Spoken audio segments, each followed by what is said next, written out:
Hello, everybody. You're watching Adamize, and I'm here with Brentin Mock, who's a reporter for Colorlines in the Nation. How you doing, Brentin? Doing great, doing great. How about you? I'm great.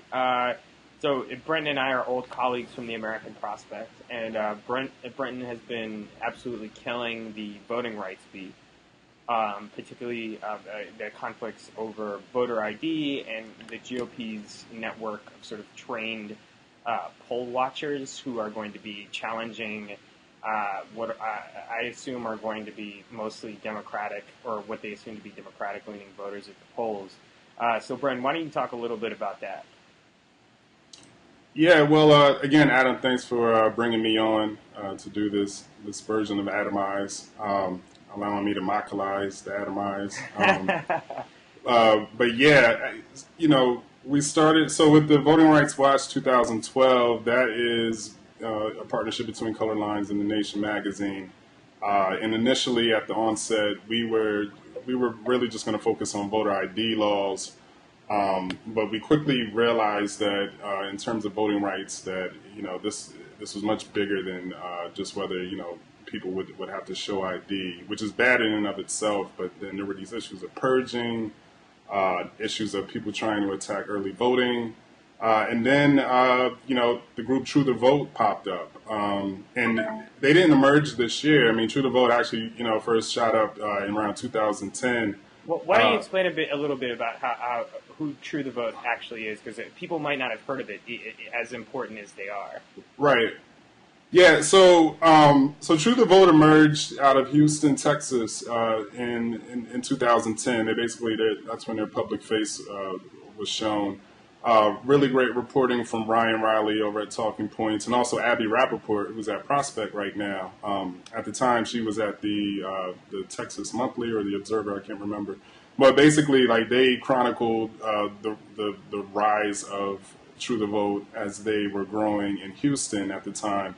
And this was a Tea Party group. Originally, they came out of a group called the King Street Patriots, who were, hugely instrumental in help basically kind of ushering in the radical right takeover of the state legislature in Texas.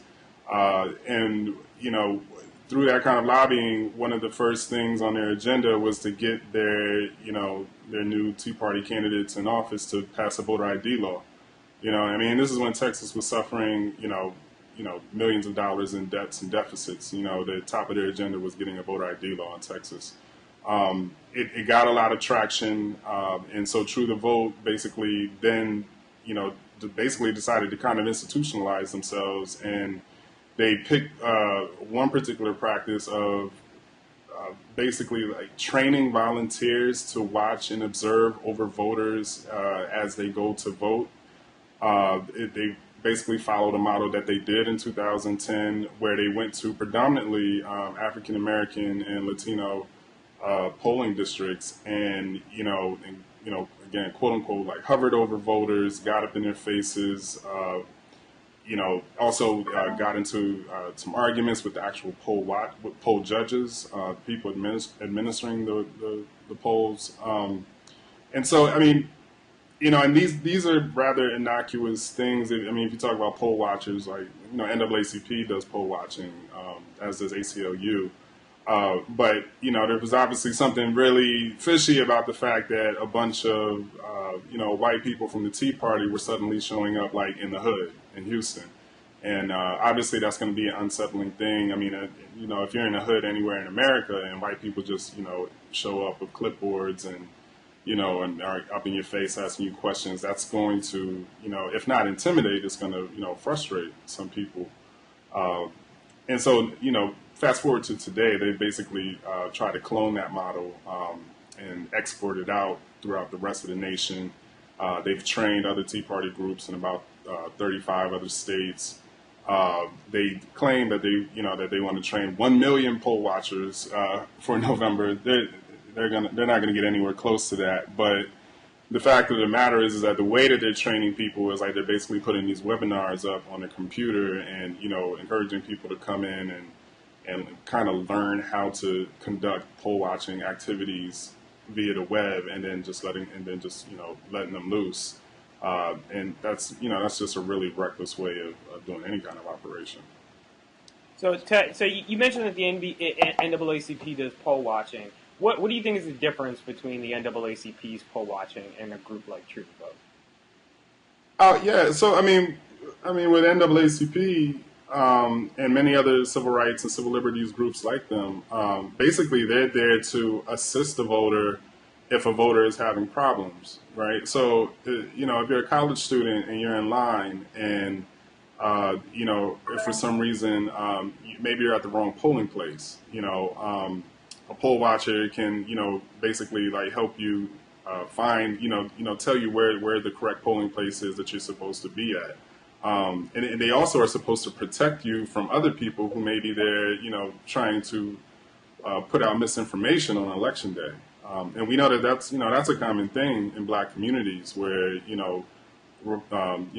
conservative or right or Republican operatives will go and tell Black people like, oh, actually no, you can actually vote on November 8th instead of November 6th, or oh, if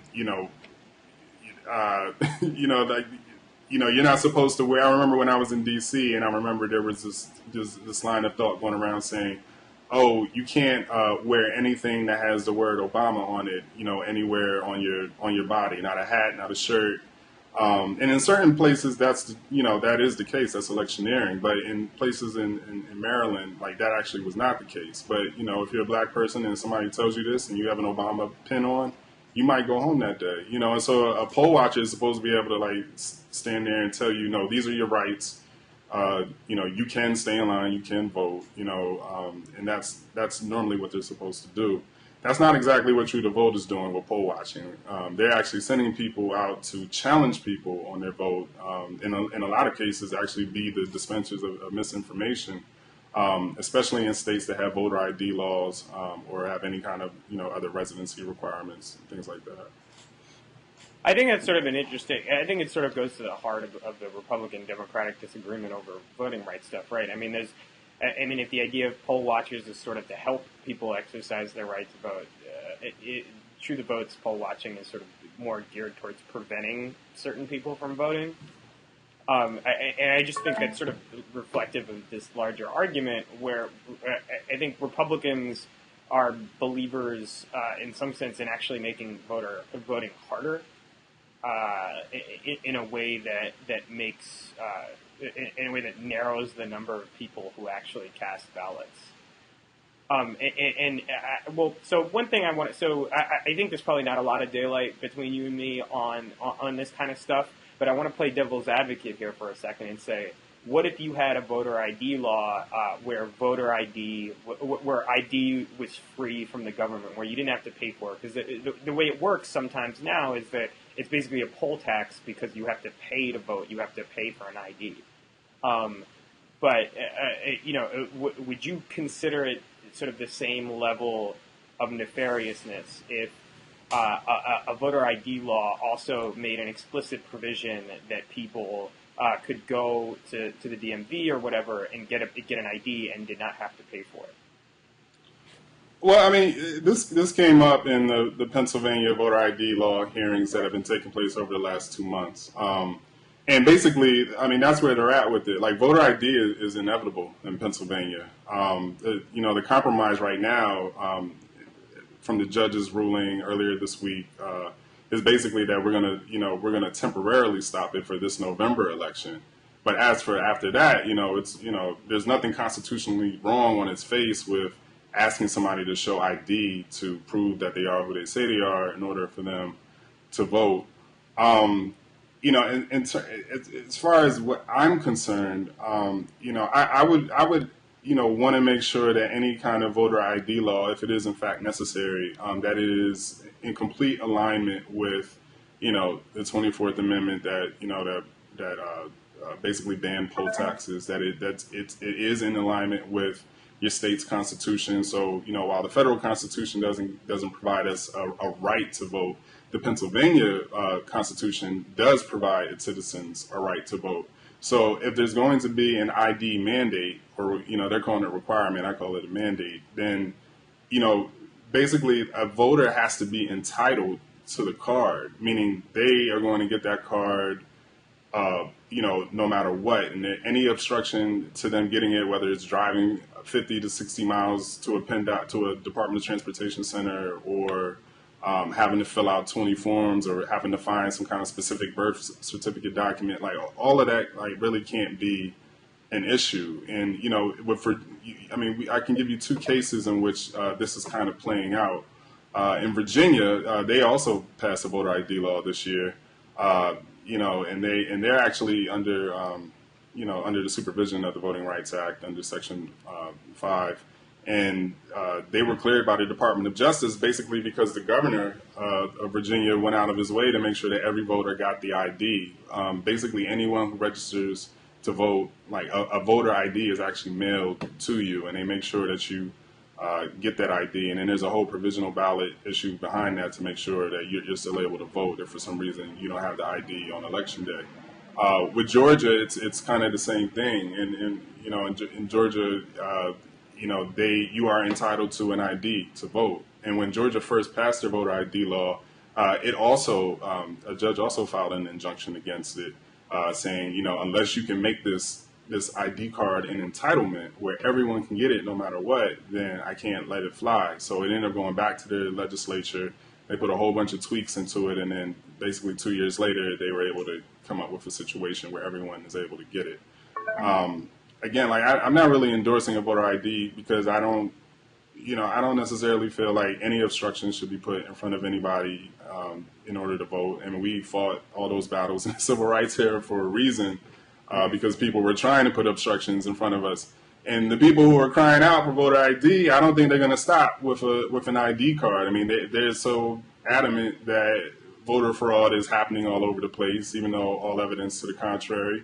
And if everyone had to show ID tomorrow, I don't think the Tea Party or the Republican Party would stop there. They would make up something and say, yeah, people are getting fake IDs or something like that. There's still illegal aliens voting. And the next thing you know, we're like doing stuff like retina scans and, biometrics and, chips in your arm in order to vote. Like, I think it's a slippery slope to go down. So, and I think this, you mentioned something interesting, which is like there's no actual constitutional, some explicit constitutional right to vote. I think it shouldn't. The Tea Party actually has, we liberals used to joke about this back in the day, where Tea Party is really, we need to be faithful to the Constitution. Oh, and here's a list of amendments we want to add to the Constitution. Should liberals be pushing for something like that, like a specific right to vote amendment that clarifies stuff like this, so that it is harder to restrict the franchise without a really, really good reason? I mean, good luck with that. In the current political climate, we can't get just basic laws passed, let alone a constitutional amendment. But I mean, right now, as it stands, there are 5 amendments that deal with voting. There's 5 different amendments, and if we were to yet add another amendment that says like, okay, all right, for real this time, you have the right to vote, it's like it would just feel pretty redundant. I think if they just kind of enforce the constitutional protections that are already in there.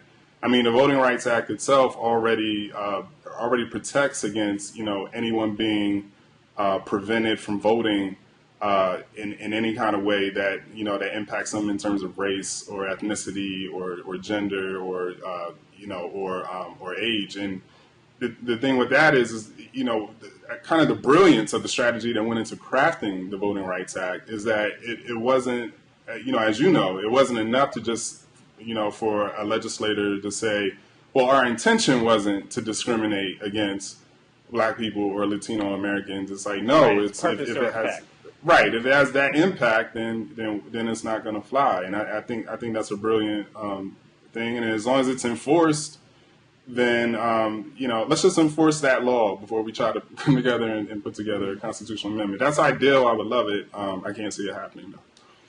I think that one of the interesting things about the voter ID law is that, of course, there's a liberal proposal that would sort of end all of this, which is to have universal voter registration, right? To have or to have some sort of universal ID card.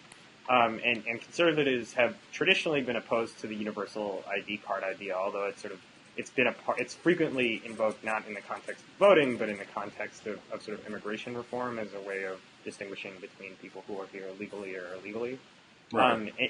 But I think this idea of universal voter registration is ultimately an anathema to Republicans, and I think that sort of lets the cat out of the bag, so to speak. Whereas, like, if this was an effort simply to ensure integrity and not to restrict the franchise, you have this proposal that would do both, would enfranchise people and would solve the problem that they say they're trying to solve, which is, as you mentioned earlier, I mean, voter fraud. In-person voter fraud is like as rare as getting struck by lightning.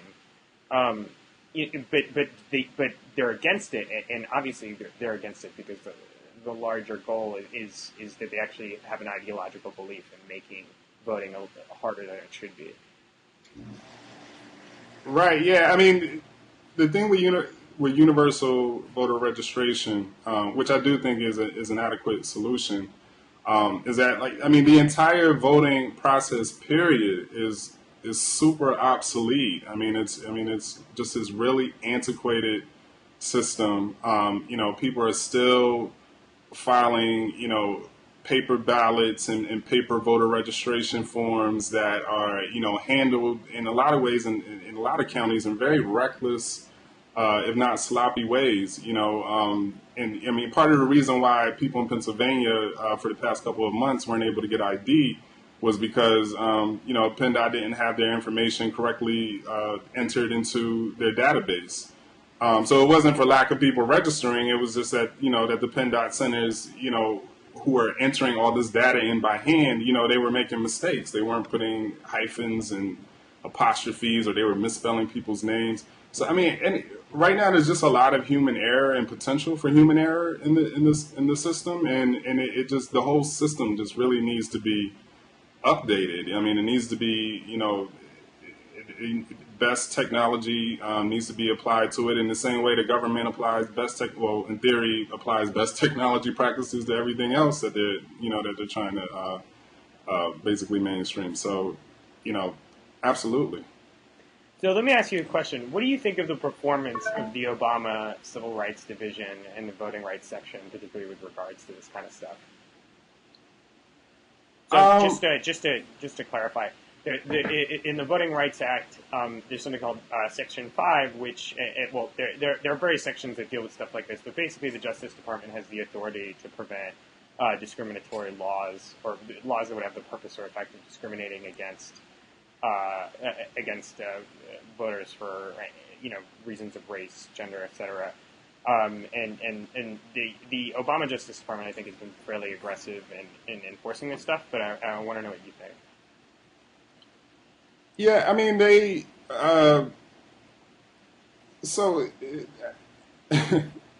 some of their more recent decisions, we will understand the impact of them in the years and decades to come. And I know that I'm being kind of vague with that, but let me just kind of be specific. I mean, DOJ obviously stepped in Texas, in South Carolina, where else? Florida, basically to stop some shenanigans that that very really, in very practical terms, would have could have prevented African Americans and Latino Americans from voting. In South Carolina and Texas, that was a voter ID law. In Florida, it was purging laws and also laws around how third party vendors can conduct voter registration drives and register voters.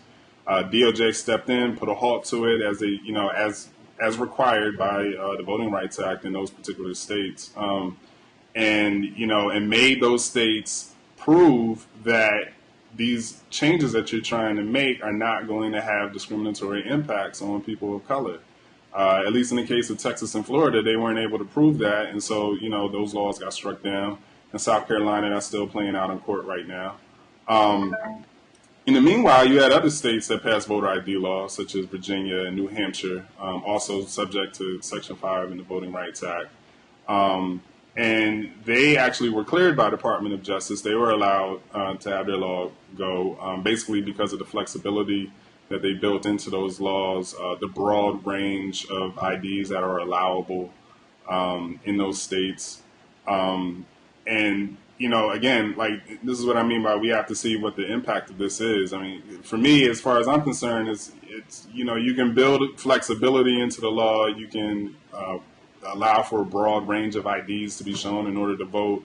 But the bottom line for me is will anyone be disenfranchised? And we just we don't have a long enough history of these laws on the books to kind of go back and look at the data and see, how many people are actually, being disenfranchised by this. But DOJ's decisions, at least in New Hampshire and Virginia, at least opens the doors for other states to, go, let's see what we can throw into the stew. And if we, and so there's going to be some experiments with voting rights laws in the future. I mean, Mississippi, DOJ, they just basically blocked Mississippi's law yesterday, or at least said that they need further information before they can clear it. Again, that's a good thing, but there's not been a hard, stance from the Department of Justice that basically says, look, like, we are not that far removed from a history where people were being asked to count how many bubbles are in a bar of soap for them to vote. And so, given that, and, given all that we know about, efforts to suppress the vote, whether it's Nathan Sproul and an applied, strategic allied consultants, or if it's True to Vote, or if it's somebody like Mike Terzai and Metcalf out of Pennsylvania, who are like just very candidly saying, like, if people are too lazy to vote, then, or lazy to go get this ID, then they don't deserve to vote. Like, I mean, we have very candid, transparent cases of people who are trying to suppress the vote. And within that context, I don't think any of these laws should be able to fly. Mm-hmm. Well, certainly those kinds of statements from lawmakers make legal challenges to those laws much easier. Because I think they forget.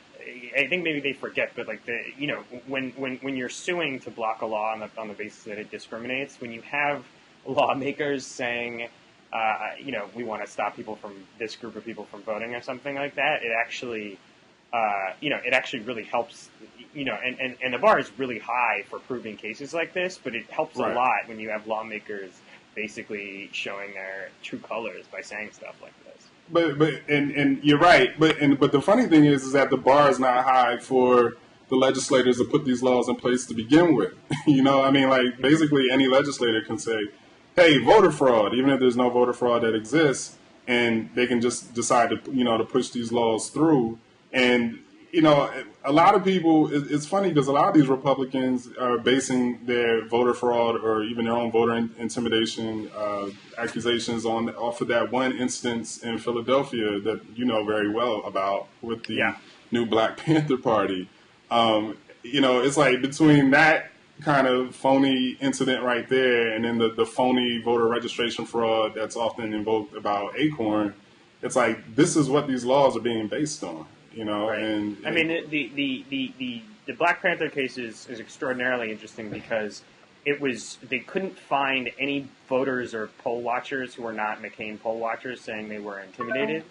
And when the DOJ IG actually went through and they looked at how the case came to be, they found this lawyer who had been hired had a really partisan background. And who had been hired during a period when the Bush administration had, sort of put all the hiring decisions and taken them out of the career attorneys' hands and put them in the hands of the political appointees in the Civil Rights Division. He had actually been corresponding with the conservative voting and quote unquote voting integrity activists on like how to put this case together. Right. The IG report. Conservatives have developed this whole conspiracy about the Obama administration being, hand in arm with a black separatist group, which is sort of ridiculous, even when you consider like what they were saying, what the new Black Panthers said about Obama. It's ridiculous. Exactly. They're calling him. I mean, obviously they're a radical group. They're calling him a sellout and Uncle Tom, et cetera, et cetera. Right. But supposedly they're great friends. And the idea report there's this whole conspiracy theory around that case, which has now become legendary in conservative circles, that was just sort of totally debunked by the IG report, Right. but has nevertheless taken on a life of its own is an example of how the Obama administration is secretly trying to destroy all white people. Right. Which, I think. Oh, sorry. Go ahead. No, go ahead and finish your point. Oh no, I was just going to transition because I think that's a good place to go from this sort of imaginary radical Black Panther Obama is a good place to transition into one of the other topics that we're going to address today, which is the very amusing non-scoop of the Daily Caller and Matt Drudge pushing very heavily a speech that Obama gave at Hampton University a few years ago about that was about race, but that was very widely covered at the time, and that it was sort of like if you remember the Whitey Tape, which was this apocryphal tape that didn't exist and was just like a completely made up rumor of Michelle Obama supposedly referring to white people as whitey. Right. This is like the quote unquote real Whitey Tape, except for the fact that it was like total bullshit. Right. In terms of what Obama actually said. But I think there was like a really, bizarre gap in perception between what Obama was actually saying and what like Carlson and Drudge were hearing, which was that they somehow heard, in the Daily Show had a great skit where they made fun of this, where they had like all the sort of black comedians on the Daily Show, and they're like, they put them in Drudge-O-Vision. And right. So, and they were like, "This is what it sounds like," and it's just like all like, we're gonna come down and enslave all white people. You know what I mean? It was just, there's like a total gap in perception between, what was said and what was heard. And I think that's actually related to this. The Black Panthers is like totally related to this like alternate universe Obama, who's like the second coming of Huey Newton. Right. I mean, and even the way that they heard it. I mean, like the parsing of his accent. This black accent thing about like it's like somehow that's some kind of code because he's leaving the G's off of his verbs. That's some kind of code to black people. Which he does a lot. Exactly. In fact, I was hoping that we could do our entire blogging's head in black accent. That we just leave the G's off. And get a goddamn America in, for Jeremiah Wright.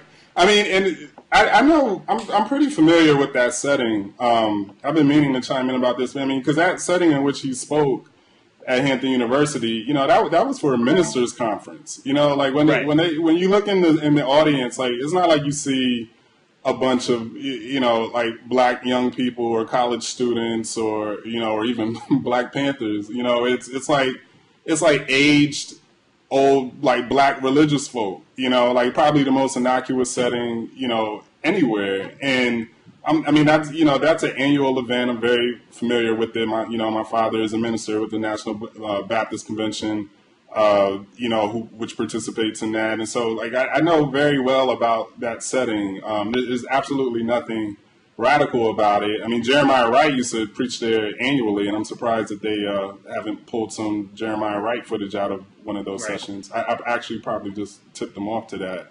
There you go. That'll be Tucker's next daily exposure. Got it. Right. But I mean, it's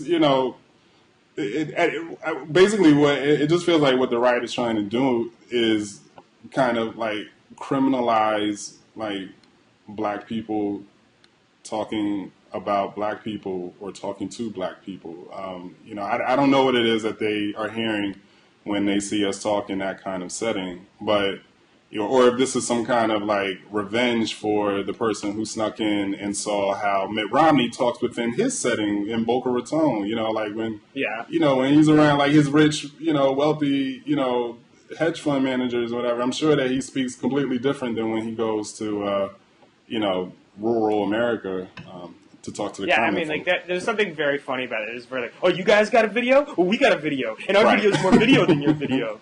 Like exactly. It was very much like, I know you are, but what am I? And it's like they're trying to find like their macaca moment, and whatever. Like I just thought, it's the whole code switching thing is funny. So like, I think in general the caller has like displayed a like weird sort of cultural bubble that it exists in with these kinds of stories. Like they did a story a little while ago accusing an Obama nominee of being a socialist because she went to like a socialist lefty Jewish summer camp as a kid, which is like, I could tell you, you know, like that's not unusual for like Jews in the United States. Like guess what? Jews are pretty liberal. But it's also like a weird thing to like complain about. I mean, my uncles went to camps like that, and they are staunch Republicans. I mean, it's like really weird to like see this as like something similar. But I think it's sinister. But I think there's like sort of a similar problem there, which is just like a lack of like knowing people or having just a basic sort of cultural ignorance about this kind of stuff. Right. And in particular, this idea of like code switching is like, you know, you speak differently in different settings, and it's not that like black people are unusual in doing this. I mean, right. I mean, you can find politicians affecting different accents and cadences in multiple settings. It's very easy. You can do it with Mitt Romney. I mean, there's that hilarious, infamous clip of him being like, "Who let the dogs out?" Right. The most awkward, cringeworthy thing ever. But you know, this idea of like Obama is in like this church setting, and whether you, or it's not actually a church, but if he's like sort of taking people to church in a metaphorical sense, and so he's adopting that cadence, and then right. the idea that there's something sinister about that is just like it reflects, I think, like this general paranoia about the narrative of the Obama administration and some sort of racial revenge, which is like when black people get together, what they're really doing is like plotting to get back at white people for, you know, whatever. But it's just the sort of obsession with the way he spoke is just fascinating to me, because it's not like we don't change our voices in different settings. We all do this, and politicians in particular. But also, Obama does this all the time. And so, I mean, like, I remember back in '08, I just remember watching an Obama speech where he was, like, talking about pumpkin pie, and he was like, you need to get Pookie off the couch to vote. And, like, Pookie, like, this is, like, the Pookie stereotype is, like, actually, like, borderline offensive. You know what I mean? Like, you know, you've got your, like, lazy cousin or whatever who doesn't have a job. You need to get him off the couch and, like, get him to vote. Like, it's actually kind of an offensive stereotype, and Obama gets away with it because, you know, he's black and it doesn't have the same meaning in his context. But it is like he does this all. This is I mean, Bill Cosby does it. You know, I mean, and I've never even met anybody named Pookie. You know what I mean? Like I know Pookie from New Jack City, but you know the crackhead. The only Pookie I've ever met is Chris Rock's Pookie, the infamous crackhead from New Jack City. Exactly. Like sort of like I mean, like, you know, and you could go back and you could see like a lot of like black writers writing very critical pieces about Obama's like Pookie shtick. Yeah. Because it was like such a. I mean, like it was very clear signifying, but that's part of why the sort of, oh my God, Obama's accent thing is ridiculous, is because Obama does this a lot, and he does it in public. He doesn't just he doesn't actually even just do it for black audiences. Right. I mean, he was born in Hawaii, but I mean, he did live in Chicago. You know, and like, I mean, you're gonna pick up the, you know, whatever cultural, you know, whatever the cultural memes are of the place that you inhabit, you know, and that's not unique to black people. And I also want to talk about just kind of the insult it is to the receivers of his speech, you know, because that place was packed. You had thousands of black people in there. And it's kind of an insult, you know, or, you know, to them for Tucker Carlson to call this out when it feels like it's like, you know, how they had the audacity to respond to somebody who's putting out their rightful anger about how Hurricane Katrina was handled. You know, like it's, you know, like like Obama wasn't speaking out of a vacuum. I mean, he was speaking from a real place, out of a real sense of, you know, anger and injustice that African Americans have felt. You know, whether we're talking about LA riots or Katrina or, you know, any other assault that has happened on African American communities. But I guess that the idea from like Michelle Malkin and people on the right is just like, well, how dare they be angry about this? Like, don't they know what we've done for them? Ungrateful. You know, yeah, like it's amazing. Well, you know, and the Hurricane Katrina thing in particular. I mean, so you know, there's this funny thing, right? So Obama has like explicitly, you know, he's like, do not think that a vote for me is purchasing racial reconciliation on the cheap. Like he consciously tried to dissuade people from the idea that voting for him was any kind of like absolution for past sins or anything like that. Right. And I think there's this way in which he's been caught in this sort of fucked up promise that he never actually made, which is that the implicit promise of his election was that he was supposed to make white people feel very good about race. And any time that Obama gets caught saying something that talking about racism in a way that might make white people uncomfortable, he's like broken that implicit promise. To be like the soothing balm of racism is over and we don't have to deal with it anymore. And the thing is that not only did conservatives mock liberals for supposedly taking that promise, but they're actually the only people who are holding him to this promise that he never made in the form of bringing out the big guns any time he talks about race. It's just like it just becomes the most divisive thing in the world. When we saw with the Trayvon Martin stuff, for him to make a sort of basic statement of empathy that, saying, if I had a son, he'd look like Trayvon, I would have to explain to my son to be careful because stuff like this happens, was just viewed as incredibly offensive. And I just think it's sort of fascinating that there's this promise he never made that conservatives mocked liberals for supposedly believing in, that they are now the ones holding him to, in a weird sense. Right. I mean, he can't acknowledge it in any kind of way. I mean, and I think Ta-Nehisi Coates wrote that he's talked about race less than any other president before him.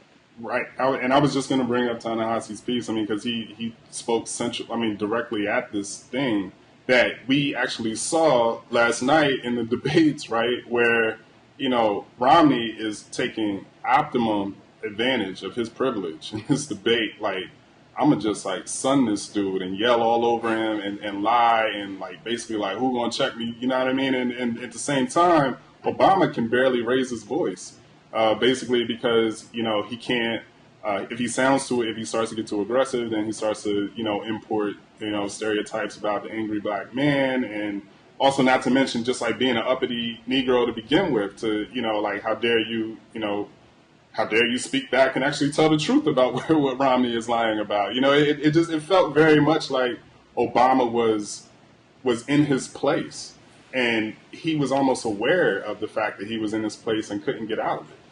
See, I have a very different take on that. I think that Obama's performance last night, has to do a lot with the positions of the challenger incumbent. So, I mean, Romney yesterday, he was really sort of, well, the way I put it was my policies give you all of the candy and none of the broccoli. So he's sitting there I can give you tax cuts that'll close the deficit because they're going to cause so much magic bean growth. And, what pre-existing conditions, well, I can protect you from pre-existing conditions without a healthcare mandate, which is, untrue. But it's just there's this way in which a challenger has an advantage because they can promise a whole lot of stuff that won't get done, but that people don't know won't get done, whereas the incumbent really has to run on their record.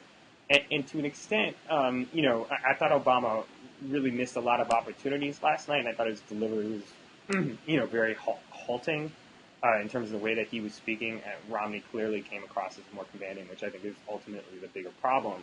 And I don't think Obama has to get angry to be commanding, but Obama seemed very conscious of the limits of what he had accomplished. When in his closing statement, he's like, I know I haven't been a closing president. It's like, dude, you're trying to sell yourself, and instead you're sort of talking about your limits. And in a way, I just think, he recognizes that, he came into office, and he sort of rescued the economy from total collapse. We were losing hundreds of thousands of dollars a month, but the stimulus ultimately did not bring the country back to where it's supposed to be in terms of job growth. And he knows that. And he knows he can't say that. And to the extent that he promised, I think, a lot of stuff in 2008, he can't promise you all of the candy and none of the broccoli anymore. Because he's been in office for 4 years, and he knows that it's not true. I mean, if he didn't know it wasn't true in 2008, he knows the limits of what he can get done now. And I think that sort of makes it harder to be anything like he was in 2008 in terms of coming across as optimistic about what's possible. Yeah, I think I agree with you. But I also felt something. There seemed to definitely be a racial dark cloud over that debate that really made me feel like there were certain opportunities that Obama could have taken and been more forceful about. If at least as forceful as Romney was being in his dishonesty, if not more. I mean, even with the moderator, with Lair, there was that crucial part in the very beginning, which I think set the tone, where Lair, clearly asked Obama, so does trickle-down economics work or not?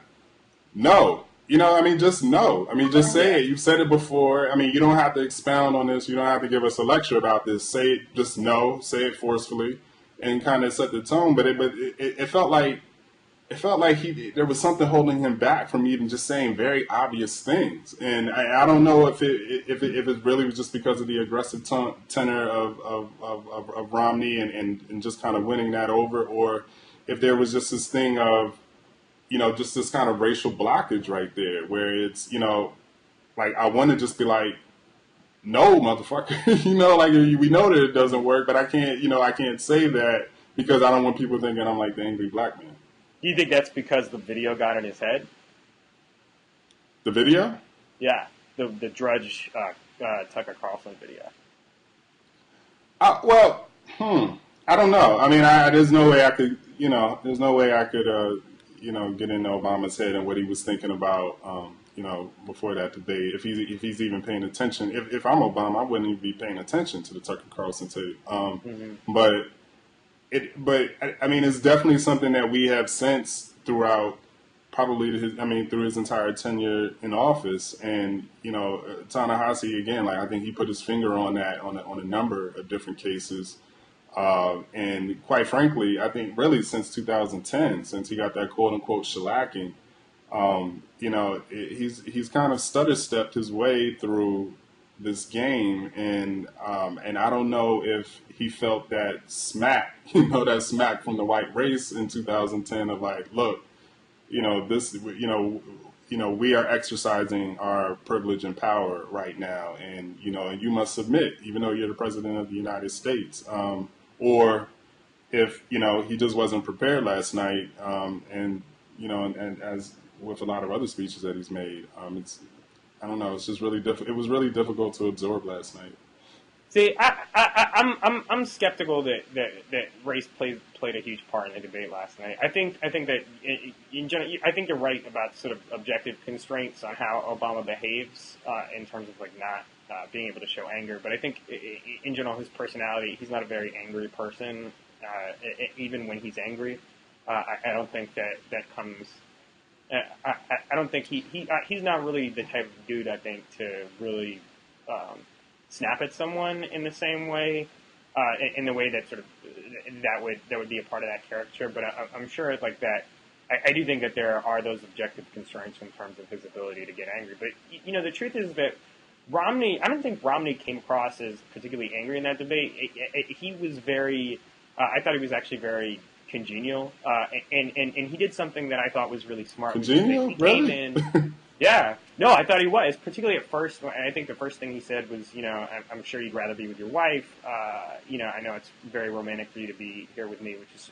Yeah, he took those gloves off right after that, though. And he was doing he was doing a very good a pretty decent Clinton impression, but he kept bringing up sort of personal stories of people, and his policies wouldn't actually help those people. He was talking about a woman who was thrown out of her home, but of course Romney's position on the housing market is that they should do nothing to keep people in their homes.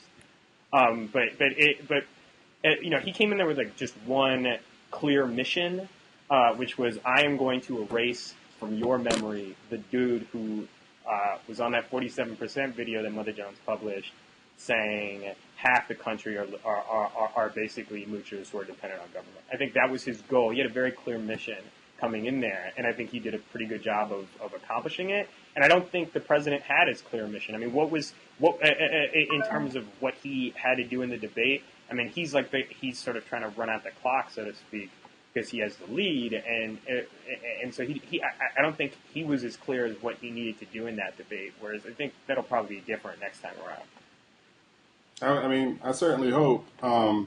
And I mean, let me clarify. I'm not going to say that there was, that race played a huge part in that kind of spanking last night, if I can say that. But I mean, I feel like the veneer was there. And I don't actually agree that Romney was being congenial. I think he was trying to sun Obama the same way he was in certain cases he was getting sunned in the primary debates. Rick Perry was going at Romney. Santorum was going at Romney, and it was Romney who was doing the stuttering and stammering and trying to stay, trying to defend his record in the primaries. And I don't know, it just felt like he basically just took notes out of their books and said, I'm gonna do the same thing to Obama and just kind of watch him cringe as I do it. And I dare you to be as bold as you have been in the past. I mean, Obama has been much more smoother, much more cleaner. All right, and if race was a huge blockage, a huge part of that, I don't know. But in terms of the optics, in terms of an African American watching that, like I definitely felt some, I felt the pinch of that, just a pinch of it. Well, look, I think that's a good place to wrap things up. I just want to. It's great to talk to you. We used to obviously work in the same office together and everything. Yeah. So it's great to talk to you again, and thank you so much for appearing on the show. Yeah, thanks for bringing me on, and we gotta do it again. All right, man. Take care. Shout out to Mojo. Take care, man. Peace.